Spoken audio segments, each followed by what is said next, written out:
Well, we're continuing our series that we've been in called A New Way to Be Human.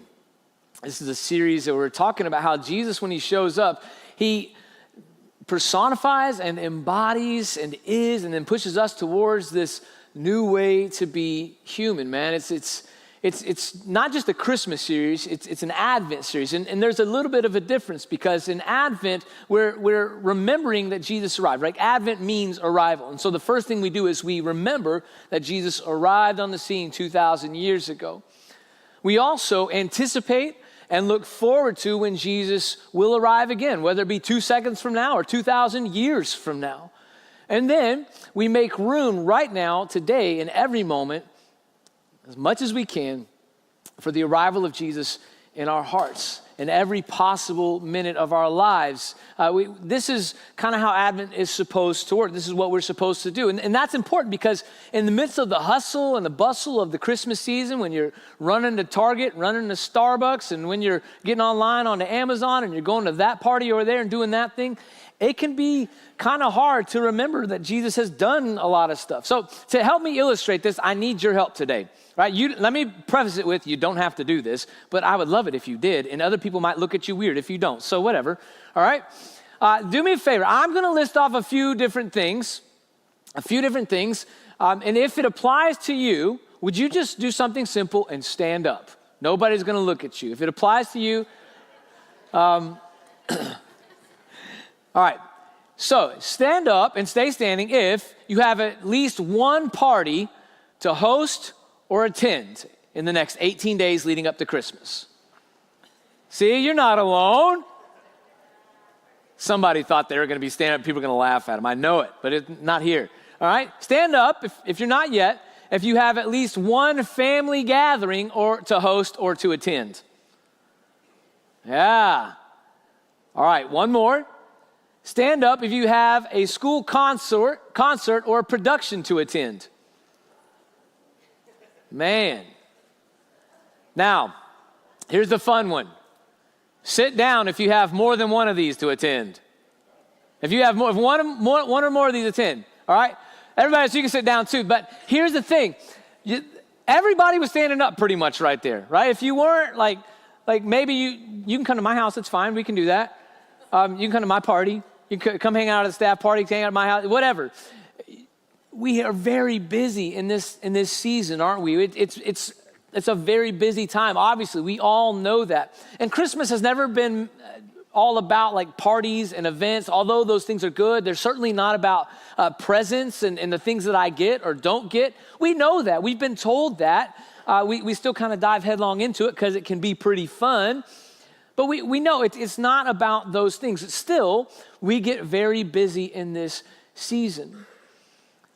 Not only becomes a problem because sometimes when we're so busy, we refuse to listen. When we're so busy, we can't hardly begin to listen. And maybe, just maybe, God is trying to get us to pause long enough in Christmas. Maybe we could say it this way. Maybe God is using this Christmas season to help us to pause long enough to ask ourselves some very important questions. And maybe that question is one you've asked yourself before, but it should be one you ask now. A question like this: what kind of person am I becoming? At the end of 2025, going into 2026, what kind of person am I becoming? Not, what did I achieve this year? What am I going to achieve in the next year? Am I going to get that promotion? Are people going to like me? Did I get enough presents? Did they give me the present that I wanted? Did I give them the present that they wanted? Do people want to be around me? Why didn't I get invited to that thing? See, the question is not one of those, because that's the old way of thinking. That's the old way of being human. And this new way of being human that Jesus brought, the question we want to ask is, what kind of person am I becoming? Because all that other stuff is based on the old way of being human. And we've been called to a different way of being human, one that has different priorities, one that has a different king and an upside down kingdom. Last week we talked for a little bit about Isaiah. Isaiah was this ancient Jewish prophet who was active about 2,700 years ago. He looked around at the world around him and he said, isn't it better than this? Isn't there something more than this? Because at the time he lived, everything in his world was crumbling and falling apart. Everybody had abandoned God, and they were now trying to serve other gods. And in the process, God had removed his hand of protection. And now Assyria, this big, formidable empire, was swooping in from the north and was taking over everything. People were dying. Villages and towns were being destroyed. People were being taken into slavery and in captivity. It was a bad, bad situation, a terrible situation. Isaiah looked around and said, God, aren't we your people? Isn't it going to be better than this at some point? How could it be better than this? And God said, yes, it will be. It will be. And to help you understand, I'm going to give you a vision. I mean, Isaiah's a prophet. That kind of gets to happen for the prophets every once in a while. So God gave him a vision and let him see what the future could look like. And to help explain it, Isaiah wrote it all down, and he said, this is what's going to happen, and this is going to happen. And as part of his vision and the prophecy that he wrote down, Isaiah said, look, there's going to be this king. There's going to be this king that's different than all these other kings. And that would have been music to the people of Israel's ears, because what they saw in front of them in real life was kings who had grown corrupt, kings who had become immoral and godless. And those kings who had become corrupt, immoral, and godless had led the people to become corrupt, immoral, and godless. And they had abandoned God, walked away from God as an entire group of people. Not every single last one, but as a group of people.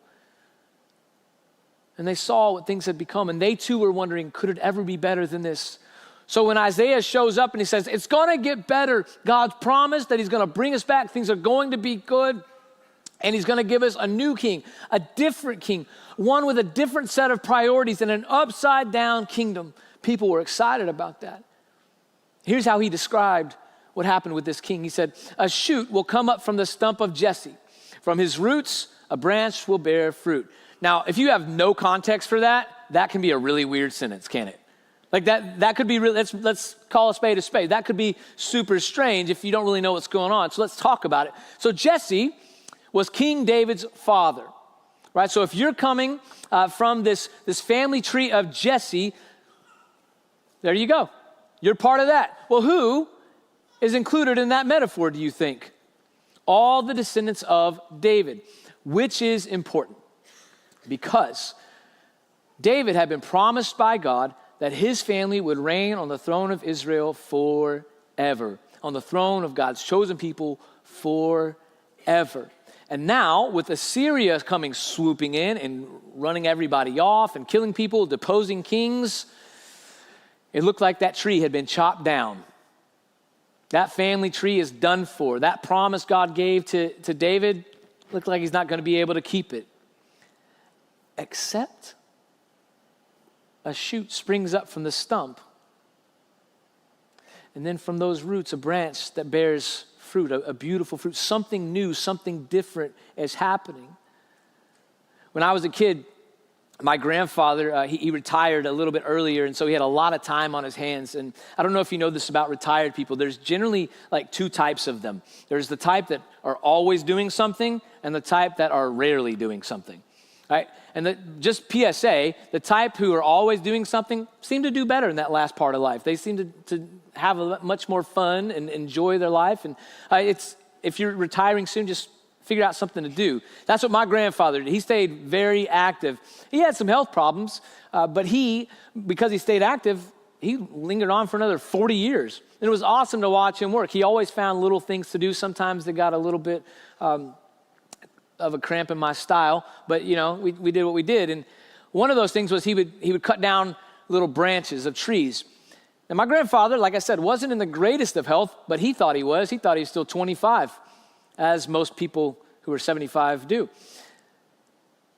And one day the mail truck was coming by, and there was this big branch that hung out and gave shade, but it had gotten a little bit heavy and a little bit long, and the mail truck didn't recognize it. And neither did my grandfather, and the mail truck ran smack into that thing, and the branch went straight through the windshield. Kind of dangerous. So my grandfather, in his wisdom, said, you know what I should do? I should cut that branch back, I think, a little bit. So he got out there, and he decided he's going to cut this branch back. And then he decided to cut this other tree, near it down. He's feeling real good with himself, real proud. A couple months goes by and he walks out there and he realizes this branch is growing back. There's been this shoot that's come out and it's growing back. He later learned that he needed to paint those things black if he didn't want anything to grow over the top of it. What I want you to understand is what Isaiah came to understand, that just because a tree's been chopped down or a branch has been cut off doesn't mean it's totally over. God is still able and willing to do something there. And that's exactly what Isaiah is saying through this prophecy, that God is going to do something that nobody's seen yet. This is going to be different, and God is going to keep his promise to David. God is going to produce a king from his line still, but this king is going to be different, will bear a different kind of fruit. Here's what this king is going to look like. The Spirit of the Lord will rest on him, the Spirit of wisdom and of understanding, the Spirit of counsel and of might, the Spirit of the knowledge and fear of the Lord, and he will delight in the fear of the Lord. Now, that's different. That's different than the kings that these people had seen so far. The kings of Israel had become corrupt. They'd become immoral. They'd become godless. That's what they had seen. Let me tell you about a few of them. There's one of them. His name was Rehoboam. Rehoboam was the grandson of King David. Remember, King David is the paragon. He's the one that all kings of Israel were measured against. Rehoboam becomes the king, and he decides that he's going to do things a little bit differently. His father had done a lot of stuff. His father had engaged in a building project and the temples, and he had expanded the kingdom. But Rehoboam wanted to make a name for himself. So he looked at all the counselors and all the elders and all the wise people around his father, all these officials, and he said, I don't need you anymore. And they said, wait, you need us. We know the people. We know what's going on here. We know the levers of power. And we know when you're going to make a mistake. So you should probably listen to us. In fact, King, make sure you don't raise taxes on the people, because your father, he's raised taxes a lot in building for stuff, and the people are stretched too thin. They'll rebel against you. And Rehoboam said, well, you see, I got my own advisors. I got my own counselors over here. They just happen to be my friends I grew up with. And they think that I can do whatever I want because I'm the king. And I tend to agree with them. So I'm just going to listen to them. And then Israel was split into two kingdoms because the people rebelled. The northern kingdom and the southern kingdom. Then there was another king named Jehoram. Jehoram was seventh in line to the throne. And he killed 6 brothers in order to obtain the throne. Not very godly, pretty immoral, I would say. And then there's this other king. You maybe haven't heard of him, or maybe you have, but you definitely heard of his wife. Her name was Jezebel. His name was Ahab. And partly due to the influence of Jezebel, but not entirely, Ahab introduced the worship of Baal, another god, into Israel. And not just introduced, but encouraged it and built high places and worship areas for this god. And the people abandoned the God of their fathers and mothers and grandmothers and grandfathers and their ancestors. The kings had grown corrupt, immoral, and godless. And so when Isaiah says this king is going to fear the Lord, this king is going to do what's right in the eyes of the Lord, they heard something and someone totally different. And they were excited about that because they knew that if they would cling to the Lord, then he would bring them back and make things right. Now, if you were one of them, you'd be asking, well, okay, what does this look like practically speaking? When this king arrives, what will it look like? What will this person act like practically speaking?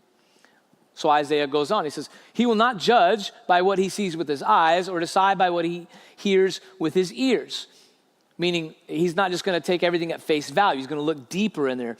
But with righteousness, he will judge the needy. With justice, he will give decisions for the poor of the earth. Now, in our 21st century American attitude, we go, yeah, man, absolutely. Absolutely. That's how it has to be. Right? Everybody has an equal footing in the law. Not so 2,700 years ago. Whatever the king said, that's what happened. And usually he had powerful friends that backed him up. And he would back up his powerful friends. So if you were poor or if you didn't have a voice, If you weren't rich, you didn't have a lot of land, didn't have a lot of power, the decisions would go against you often. And that's why the poor were trampled upon a lot of times. That's why the needy were trampled upon. That's why widows and orphans, it's mandated in the law in Exodus, Deuteronomy, and Leviticus that you take care of the widows and the orphans and the strangers among you. That's why that's there, because otherwise nobody would. And Isaiah says, this king is going to do this. So from the beginning, we understand this is a very different type of king, and he's going to lead a very different type of kingdom when he shows up. He's going to take care. He's going to give voice to the voiceless. He's going to give power to the powerless. This kingdom is upside down. It's different. But not only that, there's this other part. The wolf will live with the lamb. The leopard will lie down with the goat. The calf and the lion and the yearling together, and a little child will lead them.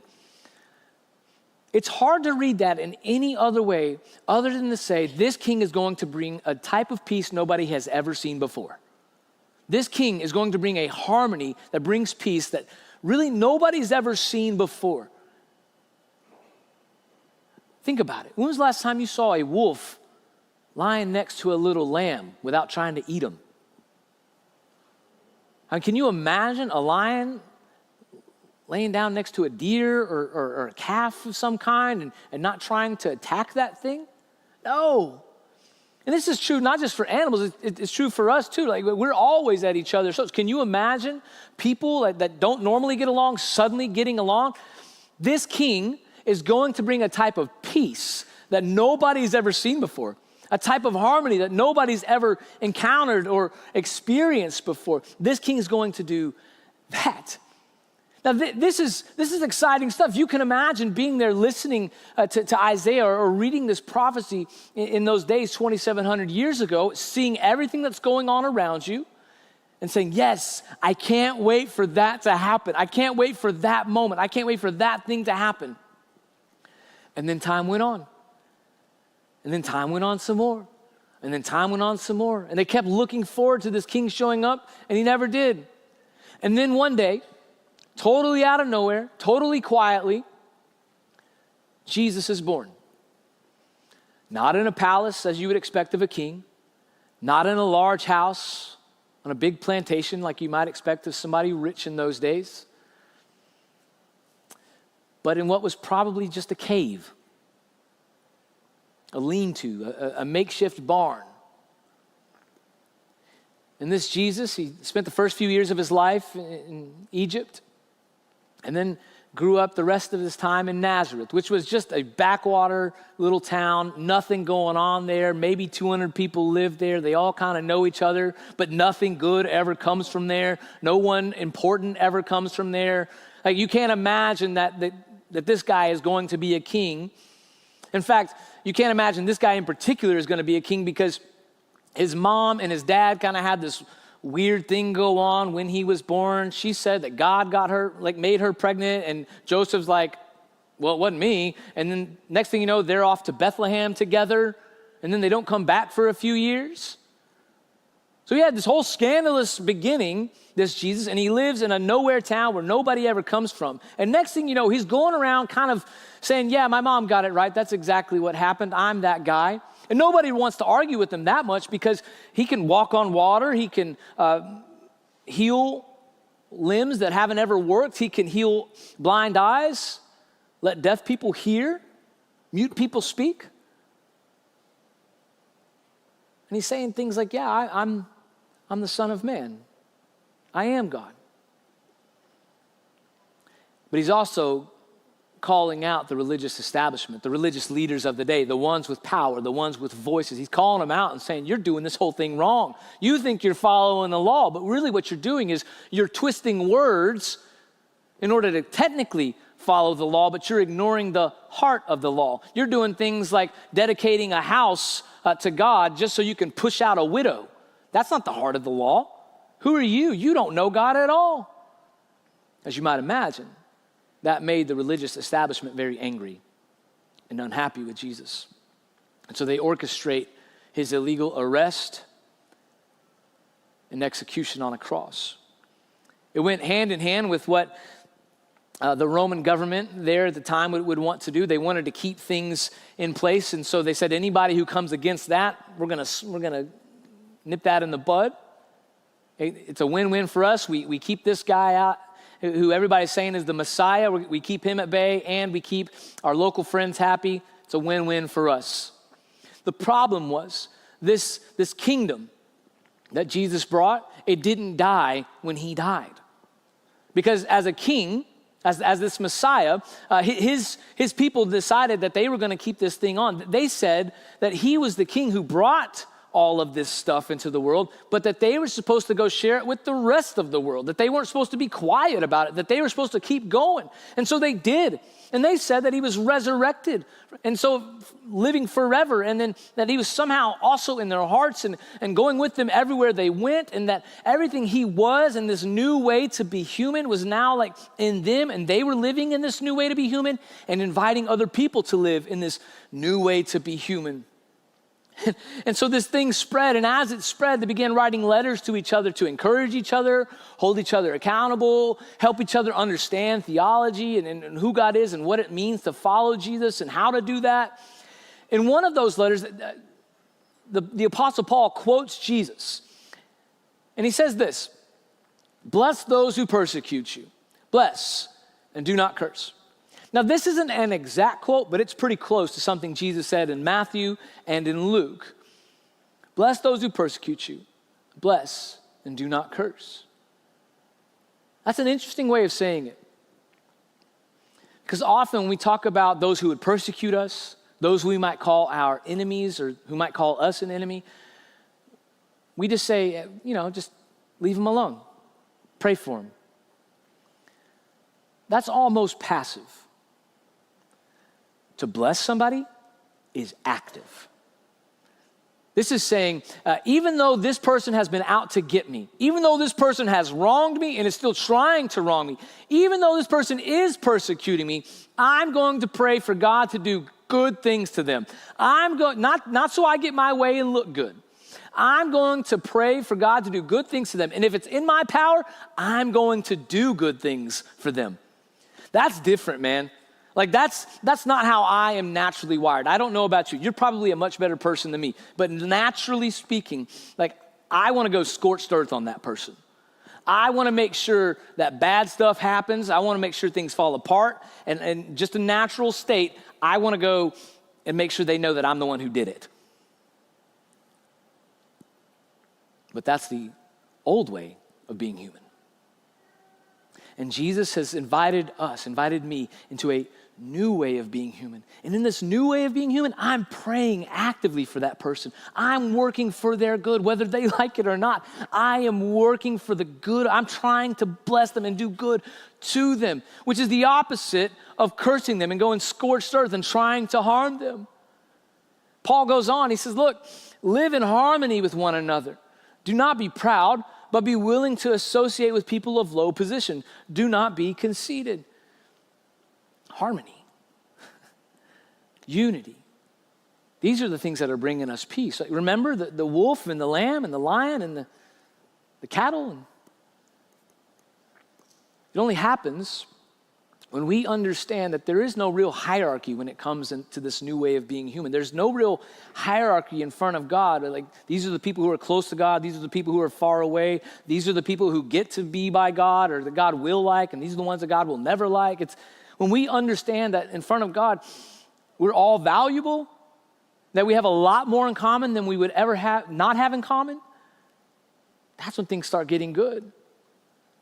Because truthfully, the reason we end up at odds with people a lot of times is because we try to differentiate ourselves from them so much. We try to be better than them, or they try to be better than us. Well, this me and the people like me, we think this, and all of these people think this. So obviously, they are dumb. And if they're not dumb, they're hurtful, maybe even evil. And I either need to educate them, and if they won't listen to me, I need to cut them off completely, and I need to tell everybody else to stay away from them. Because, I'm just doing what's good for everybody. What if instead we decided that we can find harmony with people, that we should be looking for peace, and that we should never think that we are better than other people, especially in a spiritual sense, that we should never try to act like we are better than somebody based on social rank or social beliefs or anything like that, that somehow we are valuable in front of God. Like, this is how we can come to peace with others. Paul rounds out this idea by saying this: if it is possible, as far as it depends on you, live at peace with everyone. Now, there's three things going on in this one sentence that I want you to see, three little parts, but I'm going to start at the end here. Live at peace with everyone. Okay, that's the goal, right? Like, that's the goal. If you're going to be in this new way to be human, you are living at peace with everyone. Not just the people who look like you, not the people who speak your language, not the people who are part of your political party. You're living at peace with everyone. Then we go back to the front. If it is possible. Look, Paul understands relationships and families and all these things. They're messy, man. Like, things just, they happen. And sometimes when we want to be reconciled and we want to live in peace with somebody else, they don't want to do that with us. You ever try to say I'm sorry to somebody and they go, I'm still mad. I just want to be mad right now. Sometimes that happens. But here's the important part in the middle. As far as it depends on you. You are the only person that you can control. You are responsible for you. So as far as it depends on you, live at peace with everyone. However you can, live at peace with that. This is first century being persecuted all around him. Had other Christians out to get this guy, and he's writing this, encouraging other people in another city. He's saying, live at peace as much as you possibly can. And why would he do that? Because that's who Jesus was. That's how Jesus lived. And that's how he's called us to live. Our King said, this is how you should live. And so Paul said, that's how we're going to do it. So to recap, let's bring it all back together as we've moved through 2,000 years of history here. Isaiah, this ancient Jewish prophet from 2,700 years ago, said that there was this king that was going to show up. He was going to set things right. He was going to bring a type of kingdom nobody had ever seen. And he was going to bring a peace that nobody had ever seen. Christians believe that Jesus is that king, that Jesus brought this peace with him, that Jesus initiates, embodies this peace, and invites his followers to live like him and also embody and live out this peace. As his representatives, we should be the ones who are bringing this peace everywhere we go. So Jesus brings it, and then we're supposed to keep bringing it too. As a teenager, I would sleep in on Saturdays like most teenagers would. And my mom used to get up early and go to the store. She'd be there right as they opened, right? 6:01, she's walking through the door and she's getting all of her stuff. And she goes grocery shopping. And there were 3 kids in the house, about teenagers. We ate a lot. And then my dad was there. He also ate too. So she'd get back, and right as I was getting up, and if I wasn't up yet, she'd come knocking on the door. Come get the groceries. Because mom went and got them all. She wasn't bringing them in the house. So I'd get up out of bed, and I'd go out there. It's about 15-ish, 20 yards from our back door to where the cars were parked. And so I'd go out and I'd open the door. And if you've ever been a teenage boy, you know what I'm about to say. I loaded as many as possible into these hands. Into my spindly little arms would carry these little things as much as I could. I wasn't going for a second trip. That's just not what you do. Right? So I'd take it, and I promise you, I'd get like 20, just going. And I'd struggle all the way back, and I'd use my nose to open the door somehow. I'm biting the handle to get in there, and I finally get in, and I lay him down, right? Mom brought the groceries, but it's my job to bring in the groceries. Usually she would bring in like a bag and say, well, look, I help too. But it's my job to bring in the rest of the groceries. In the same way, Jesus brought the peace. You're not responsible for being the initiator of this whole thing. It already happened. Jesus brought the peace. And it's our job to bring in the rest of the peace. What would that look like for you? To bring in the rest of the peace.